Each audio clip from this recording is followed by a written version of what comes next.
I decided to finally do something about my allergies, and I got the Nectar at-home allergy test kit delivered to my doorstep. It tests for up to 40 different allergens and then sends you a personalized allergy treatment straight to your door each month based on your result.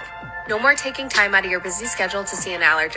No. Please see the allergist. Allergists are one of my favorite specialists because they are really detectives. Let's talk about allergy testing, including those at-home kits or broad test me for everything approaches that aren't the magical answers they're hyped up to be.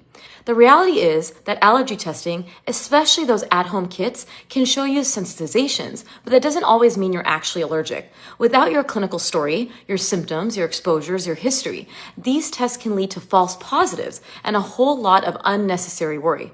That's why we don't recommend broad screening for allergies. Even in the office, the good old, I think he's allergic to something, so I want to test. Test what exactly? It's expensive, confusing, and can actually do more harm than good. The key, testing should be guided by your story, your symptoms, your history, your exposures, and a doctor who listens. We want to tie testing the results with clinical symptoms and history. But don't just take it from me. Here's what world-renowned allergist and immunologist Dr. Dave Stukus has to say. Now, allergy tests are not screening tests. Pause for dramatic effect. Oh. Allergy tests were never designed to be screening tests, meaning you can't just test for everything and see what comes back.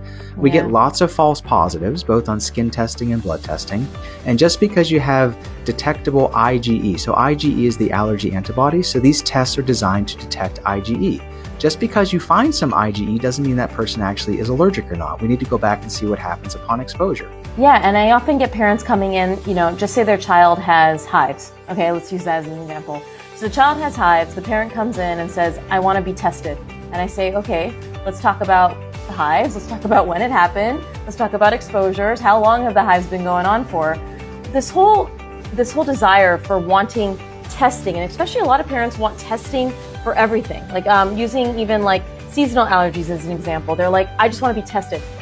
Where is there nuance there? Why is that not always possible? What do we need to know more of in that situation? And then how would we gear that towards our testing that we choose? Yeah, I think just people don't understand the limitations of the tests that we have. So the best test to diagnose allergy, especially food allergy, is always the clinical history. So you need to come to me with the story, and I'm going to ask you lots of detailed questions because the answer to every one of those questions is going to change my little algorithm as to whether or not I think you have allergies or not.